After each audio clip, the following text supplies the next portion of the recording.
பெருங்கடலோட ஆழத்துல ஒரு சொட்டு கண்ணீர் விழுந்தா அது கடலோட கலந்து மறைஞ்சு போறத யாராலையாவது பார்க்க முடியுமா? அந்த கண்ணீரோட வலிய அந்த கடலோட உப்புத்தன்மைக்குள்ள இருந்து யாராலையாவது பிரிச்சு பார்க்க முடியுமா? கிட்டத்தட்ட அப்படிதான் இருக்கு மீனராசிக்காரங்களோட வாழ்க்கை.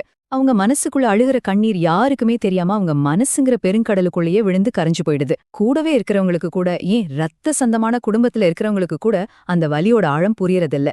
இன்னைக்கு அந்த மௌன கடலோட ஆழத்துக்குள்ளதான் நம்ம பயணிக்க போறோம். அந்த யாருமே கேட்காத அழுகுறலோட காரணத்தையும் அதிலிருந்து அவங்க எப்படி மீண்டு வராங்கங்கிற பயணத்தையும் தான் நம்ம பார்க்க போறோம்.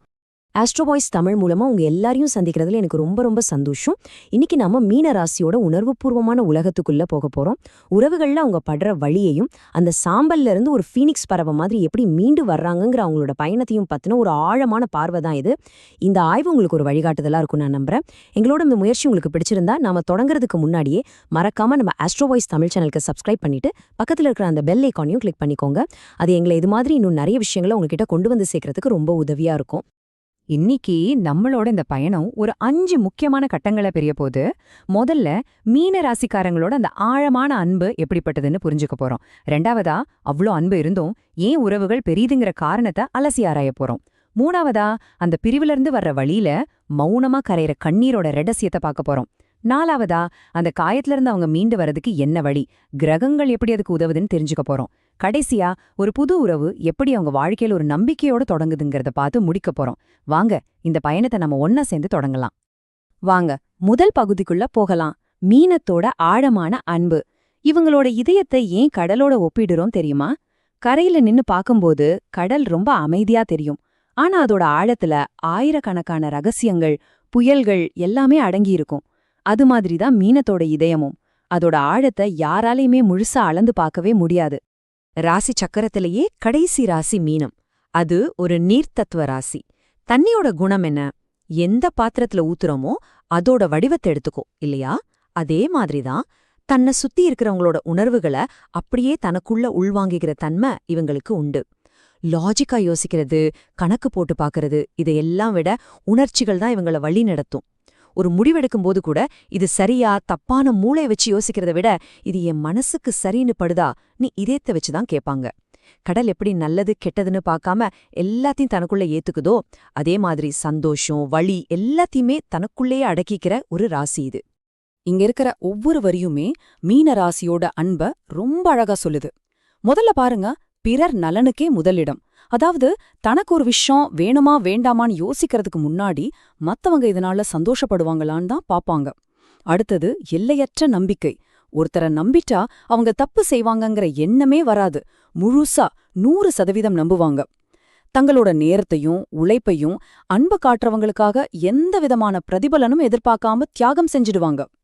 அன்பிற்காக அடிபணிதல், இதுதான் அவங்களோட ஸ்பெஷாலிட்டி. ஈகோ, தன்மானம் இதெல்லாம் அன்புக்கு முன்னாடி அவங்களுக்கு ஒரு விஷயமே இல்ல. கடைசியா அவங்கள ரொம்பவே காயப்படுத்துற ஒரு விஷயம். இந்த உலகத்துல இருக்கிற எல்லாருமே தன்ன மாதிரிதான், எந்த கணக்கும் பார்க்காம தூய்மையான அன்போடு இருப்பாங்கன்னு முழுசா நம்பிடுறது. இந்த நம்பிக்கை தான் பிற்காலத்துல அவங்களோட எல்லா வழிகளுக்கும் அடித்தளமா அமைஞ்சிருது. இப்ப நாம நம்ம பயணத்தோட ரொம்ப முக்கியமான அதே சமயம் ரொம்ப கஷ்டமான ஒரு இடத்துக்கு வந்திருக்கோம். அவங்களோட மிகப்பெரிய பலமான அந்த அன்பு எப்படி அவங்களுக்கு பகையா மாறுது, எந்த பாசத்தை கொடுத்து ஒரு உறவை கட்டினாங்களோ அதே பாசம் எப்படி அந்த உறவோட பிரிவுக்கே காரணமா மாறுதுங்கிறத இப்ப பார்க்க போறோம். மீன ராசிக்காரங்களோட உறவு முறிவுங்கிறது ஒரே நாள்ல திடீர்னு நடக்கிற ஒரு விபத்து இல்ல. அது ரொம்ப மெதுவா கொஞ்சம் கொஞ்சமா விஷம் ஏறுற மாதிரி ஒரு வலி நிறைந்த பயணம். முதல் படியில அவங்க தங்கிட்ட இருக்கிற அன்பு, நம்பிக்கை எல்லாத்தையுமே கணக்கே பார்க்காம கொட்டுவாங்க. அடுத்ததா அந்த உறவுக்காக தங்களோட சொந்த விருப்பங்களை, உரிமைகளை, ஏன் சில சமயம் தங்களோட உணர்ச்சிகளை கூட மத்தவங்க கிட்ட முழுசா கொடுத்துடுவாங்க. நீங்க சந்தோஷமா இருந்தா போதும்னு தன்னை முழுமையா அர்ப்பணிப்பாங்க. ஆனா எப்ப ஒருத்தர் மட்டுமே கொடுத்துக்கிட்டே இருக்காங்களோ அப்போ அந்த இடத்துல சமநிலை தவறுது. மெல்ல மெல்ல அவங்க உணர்வுகளுக்கு மதிப்பு கிடைக்காத போது, அவங்க தியாகத்தை சாதாரணமா எடுத்துக்கிற போது ஏமாற்றம்ங்கிற புயல் அவங்க மனசுக்குள்ள உருவாக ஆரம்பிக்கும். கடைசியா அவங்க கொடுத்த பாசமே பாரமாகி, அவங்க காட்டுன அக்கறையே அவங்கள காயப்படுத்துற ஆயுதமா மாறும்போது அந்த பாசமே பகையாகி அந்த உறவு ரொம்ப கசப்பான ஒரு பிரிவுல முடிஞ்சிடுது.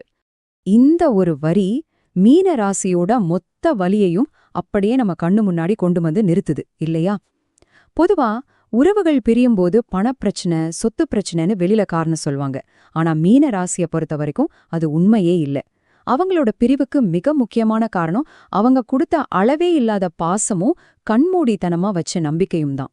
அந்த அன்பை மதிக்க தெரியாத ஒருத்தர்கிட்ட கொடுத்துட்டு அவங்களாலேயே காயப்படும்போது அந்த வலி அவங்களுக்கு ரொம்ப பெருசா தெரியும். இது ரொம்ப ரொம்ப முக்கியமான ஒரு பாயிண்ட். இதை நம்ம சரியா புரிஞ்சுக்கணும்.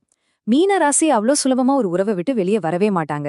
100 தடவை யோசிப்பாங்க, 1000 தடவை பொறுத்துப்பாங்க, எல்லாம் சரியாயிடும், அவங்க புரிஞ்சுக்குவாங்கன்னு கடைசி நிமிஷம் வரைக்கும் ஒரு நம்பிக்கையோட இருப்பாங்க. ஆனா திரும்ப திரும்ப ஒரே மாதிரி காயப்படும் போதும், தன்னோட உணர்வுகளுக்கு இங்க ஒரு துளி கூட மதிப்பில்லைன்னு அவங்க மனசு ஆழமா உணரும் போதும், அவங்க பிரிஞ்சு போறது கோவத்துல இல்ல, அது தாங்க முடியாத ஆதங்கம். நான் இவ்ளோ அன்பு கொடுத்தோம், இவ்ளோ செஞ்சோம், என்னையே புரிஞ்சுக்கலங்கிற மனவலியால, இனிமேலும் அந்த உறவுல இருந்தா நம்மள நாமளே எழுந்துடுவோங்கிற ஒரு பயத்தால ரொம்ப வேதனையோட அந்த உறவை விட்டு விலகி போயிடுவாங்க. சரி, ஒரு உறவு முறிஞ்சு போச்சு. அந்த வலிய அவங்க எப்படி ஹேண்டில் பண்ணுவாங்க? இங்கதான் மீன ராசியோட தனித்துவமே வெளிப்படுது. மத்தவங்க மாதிரி கோவத்தை வெளியே காட்டுறதோ, நண்பர்கள் கிட்ட சொல்லி ஆறுதல் தேடுறதோ இவங்களுக்கு இயல்பா வராது. அவங்களோட அழுகுரல் யாருக்குமே கேட்காது. அது அவங்களோட மௌனத்துல மெல்ல மெல்ல கரைஞ்சு போயிடும். கொஞ்சம் யோசிச்சு பாருங்களேன், எவ்ளோ பெரிய வலியையும் ஆதங்கத்தையும் ஒரு மீன ராசிக்காரர் எப்படி கையாளுவாங்கன்னு நினைக்கிறீங்க? வெளியில சொல்லவே முடியாத அந்த பாரத்தை எப்படி தனியா சுமப்பாங்க? ஆமா, இந்த ஒரு வார்த்தை தான் அதுக்கு பதில். அவங்களோட மொத்த போராட்டமும் அவங்களுக்குள்ள மட்டுமே நடக்கிற ஒரு யுத்தம். வெளியில சிரிச்சிட்டு இருப்பாங்க, சகஜமா பேசிட்டு இருப்பாங்க, அவங்க வேலையை செஞ்சிட்டு இருப்பாங்க. ஆனா அவங்களுக்குள்ள ஒரு கடல் அழுதுகிட்டு இருக்கும், ஒரு புயல் அடிச்சிட்டு இருக்கும். அந்த மௌனத்துக்கு பின்னாடி இருக்கிற வலிய ரொம்ப நெருக்கமானவங்களால கூட கண்டுபிடிக்க முடியாது. இதுதான் அவங்க வழிமுறைகள். மனசுக்குள்ளேயே அழுது தீர்த்துப்பாங்க.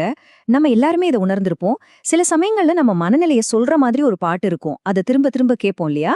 அது மாதிரி அவங்க வலிய அப்படியே பிரதிபலிக்கிற ஒரு பாட்டை இரவும் பகலுமா கேட்டு அந்த இசையிலையும் வரிகளையும் தன்னோட வலிய கரைப்பாங்க. தனிமையா இருக்க விரும்புவாங்க. அது தன்னைத்தானே குணப்படுத்திக்கிறதுக்கு அவங்க எடுத்துக்கிற ஒரு மருந்து. தன்னோட பலலீனத்தை யாருக்கும் காட்டக்கூடாது, தன்னோட வலியால மத்தவங்கள கஷ்டப்படுத்தக்கூடாதுன்னு நினைச்சு எல்லாத்தையும் தனக்குள்ளே பூட்டி வச்சுப்பாங்க. கடைசியா எல்லாம் சரியாயிடும்னு தனக்குத்தானே ஆறுதல் சொல்லிக்கிட்டு அந்த பெரிய புயலை தனியாளா கடக்க முயற்சி பண்ணுவாங்க. இந்த மௌனமான வழியிலிருந்து அவங்க எப்படி வெளியே வராங்க? அது வெறும் தனிப்பட்ட போராட்டம் மட்டும் இல்ல, அங்கே வானத்துல இருக்கிற கிரகங்களோட வழிகாட்டுதலும் இருக்குது. நம்மளோட உணர்ச்சிகளையும் எண்ணங்களையும் வழி நடத்துறதுல கிரகங்களுக்கு ஒரு பெரிய பங்கு இருக்கு. சில கிரகங்கள் வலிய அதிகப்படுத்தும், சில கிரகங்கள் அந்த வலிக்கான மருந்தா மாறும். இப்போ நீங்க பாக்குறது மீன ராசியோட மனசுக்குள்ள நடக்கிற ஒரு பெரிய போராட்டத்தை தான். ஒரு பக்கம் அன்புக்கும் உறவுகளுக்கும் காரகனான சுக்கிரன் பழைய நல்ல நினைவுகளையெல்லாம் திரும்ப திரும்ப கொண்டு வந்து காட்டி, இதெல்லாம் எப்படி மறப்ப, இனிமே இது மாதிரி நடக்குமான்னு கேட்டு மனச காயப்படுத்திக்கிட்டே இருப்பாரு. மறக்க முயற்சி பண்ணும்போதெல்லாம் மனசை இன்னும் போட்டு பாடாப்படுத்துவாரு. ஆனா இன்னொரு பக்கம் மீனத்தோட அதிபதியான ஞானகாரகன் குரு பகவான், பட்டது போதும், நடந்தது உனக்கு ஒரு பாடம், இதோ உனக்கான வழின்னு ஒரு தெளிவை கொடுப்பாரு. கொஞ்சம் கொஞ்சமா அந்த வழியிலிருந்து மீண்டு வர்றதுக்கு தேவையான மன தைரியத்தையும் கொடுப்பாரு. சுக்கிரனோட இந்த பாச போராட்டத்துக்கும் குருவோட ஞானத்துக்கும் நடுல தான் அவங்களோட மீளும் பயணம் இருக்கு. இந்த மன போராட்டத்துல மத்த கிரகங்களுக்கும் பங்கு இருக்கு. உதாரணத்துக்கு புதன் சில நேரங்கள்ல அவங்கள சுய பழிக்கு தள்ளும். ஒருவேளை நான் தான் தப்பு பண்ணிருக்கணும், நான் இன்னும் கொஞ்சம் அட்ஜஸ்ட் பண்ணிருக்கலாமோன்னு மனசு குழப்பி அவங்களையே குற்றவாளியாக்க முயற்சி பண்ணும். ஆனா ஒருத்தரோட ஜாதகத்துல மனோகாரகனான சந்திரன் வலுவா இருந்தா அவங்களோட உள் மனசி, இல்ல நீ செஞ்சது சரிதான், உனக்கு மதிப்பு இல்லாத இடத்துல நீ இருக்க வேண்டான்னு புத்தி சொல்லும். தைரியக்காரகனான செவ்வாய் நல்ல நிலைமையில இருந்தா இந்த வழியில இருந்து மீண்டு எழுந்து வாழ்க்கையில அடுத்த கட்டத்துக்கு போக தேவையான தைரியத்தை கொடுப்பாரு. இதை விட ஒரு பெரிய மனக்கஷ்டம் இருக்கவே முடியாது. யோசிச்சு பாருங்க, அவங்க செஞ்சதெல்லாம் அன்பு கொடுத்தது மட்டும்தான். ஒரு உறவுக்காக தங்களால முடிஞ்சதை விட அதிகமா உழைச்சது மட்டும்தான். ஆனா அதுக்கு பதிலா அவங்கள ஒரு குற்றவாளி மாதிரி பார்க்கும்போது, அவங்களோட அன்பையே கேள்வி கேட்கும்போது அந்த வலி ரொம்ப கொடூரமானது. மீன ராசிக்காரங்க இந்த குற்ற உணர்ச்சியிலிருந்து எப்போ வெளியே வராங்களோ, நான் கொடுத்தத அன்பு அது தப்பில்லைன்னு எப்போ உணர்றாங்களோ, அப்பவே அவங்க அந்த மன அழுத்தத்திலிருந்து பாதி மீண்டு வந்துட்டாங்கன்னு அர்த்தம். வலியோட அந்த இருண்ட பாதை முடிஞ்சு இப்போ வெளிச்சம் தெரிய ஆரம்பிக்குது. இழந்த உறவுகளுக்கு அப்புறமா ஒரு புது ஆரம்பம் எப்படி இருக்கும்? ஞானத்தோட கிரகமான குருவோட பார்வை எப்படி அவங்களுக்கு ஒரு புது பாதுகாப்பான அத்தியாயத்தை எழுத வழிகாட்டுதுன்னு இப்ப பார்க்கலாம். இவ்ளோ காயங்கள், இவ்ளோ போராட்டங்களுக்கு பிறகு மீண்டு வர்ற ஒரு மீன ராசிக்கு என்னதான் வேணும்? பெரிய மாளிகையோ பணமோ பொருளோ கிடையாது. அவங்க அதையெல்லாம் ஒரு பொருட்டாவே மதிக்கிறதில்ல. அவங்களோட ஒரே தேவை, ஒரே எதிர்பார்ப்பு அவங்களோட உணர்வுகளுக்கு மதிப்பு கொடுக்கற ஒரு உறவு. அவங்க காட்டுற அக்கறையை அலட்சியப்படுத்தாத, அவங்க கண்ணீரை கேலி செய்யாத, அவங்களோட மௌனத்தோட ஆழத்தை புரிஞ்சிக்க முயற்சி பண்ற ஒரு இதயம். இது ஒண்ணு மட்டும்தான் அவங்களோட ஒரே எதிர்பார்ப்பா இருக்கும். இதுதான் பிரபஞ்சம் மீனராசிக்காரங்களுக்கு கொடுக்கற ஒரு மிகப்பெரிய பரிசு. அவங்க பட்ட கஷ்டங்களுக்கு, அவங்க சிந்திய கண்ணீருக்கு கிடைக்கிற ஒரு வரம். அவங்களோட ராசி அதிபதியான குரு பகவானோட பார்வப்படும் காலங்கள்ல அமைற ஒரு உறவு, அது சாதாரண உறவு கிடையாது. அது உங்களோட உண்மையான மதிப்பை தெரிஞ்ச, உங்களை காப்பாத்த வந்த, உங்க காயங்களுக்கு மருந்தா வந்த, உங்களை அடுத்த கட்டத்துக்கு உயர்த்த போற ஒரு தெய்வீக உறவா அமையும். அந்த உறவு உங்களை அழவிடாது. ஒருவேளை நீங்க அழுதாலும் அந்த கண்ணீரை துடைக்க அது உங்க கூடவே நிக்கும். மீனராசி அன்பர்களே, கடைசியா உங்களுக்காக சில வரிகள். ஒண்ணு மட்டும் எப்போதுமே ஞாபகத்துல வச்சுக்கோங்க. உங்களோட இந்த ஆழமான அன்பு ஒரு பரிசு, அது ஒரு குறைபாடு கிடையாது. மௌனமா நீங்க அனுபவிக்கிற வழி உண்மையானது. அதிலிருந்து மீண்டு வர்றது ஒரு மெதுவான பயணம்தான். ஆனா உங்க உள் மனசோட வலிமை உங்களை நிச்சயமா வழிநடத்தும். இனிமேல் உங்க உணர்வுகளோட ஆழத்துக்கு மதிப்பு கொடுக்கற உறவுகளை மட்டும் உங்க வாழ்க்கைக்குள்ள அனுமதிங்க. எல்லாத்துக்கும் மேல உங்களை பாதுகாக்கிற ஒரு அன்பு, உங்களை மதிக்கிற ஒரு இதயம் நிச்சயமா உங்களை தேடி வரும்னு முழுசா நம்புங்க. பிரபஞ்சம் உங்களுக்கு மிக சிறந்ததையே கொடுக்கும். இந்த முழு விளக்கத்தோட இறுதியில இந்த கேள்வியை நான் உங்ககிட்டயே விட்டுட்டு போறேன். ஒரு நிமிஷம், ஒரே ஒரு நிமிஷம் மட்டும் அமைதியா யோசிச்சு பாருங்க. இப்போ நீங்க இருக்கிற உறவுல உங்க உணர்வுகளுக்கு உண்மையான மதிப்பு கிடைக்குதா? உங்க கண்ணீருக்கு அங்க இடம் இருக்கா? உங்க மௌனம் அங்க புரிஞ்சுக்கப்படுதா? மீனராசியோட இந்த உணர்வுபூர்வமான பயணத்தை பத்தின இந்த விளக்கம் உங்களுக்கு ஒரு தெளிவை கொடுத்திருக்கோன்னு நம்புறேன். இது மாதிரி ஜோதிடம் சார்ந்த ஆழமான ஆய்வுகளுக்கு எங்களோட ஆஸ்ட்ரோ வாய்ஸ் தமிழ் சேனலுக்கு மறக்காம சப்ஸ்கிரைப் பண்ணுங்க. இந்த பதிவை உங்க மனசை தொட்டிருந்தா இதை லைக் பண்ணி மீன ராசியில இருக்கிற உங்க நண்பர்களுக்கும் இதை பகிர்ந்துக்கோங்க. உங்க அனுபவங்களையும் இதை பத்தின உங்க கருத்துக்களையும் மறக்காம கமெண்ட் பகுதியில எங்களோட பகிர்ந்துக்கோங்க. உங்க ஒவ்வொருத்தரோட கருத்தும் எங்களுக்கு ரொம்பவே முக்கியம். மீண்டும் ஒரு ஆழமான பதிவில் சந்திப்போம். நன்றி.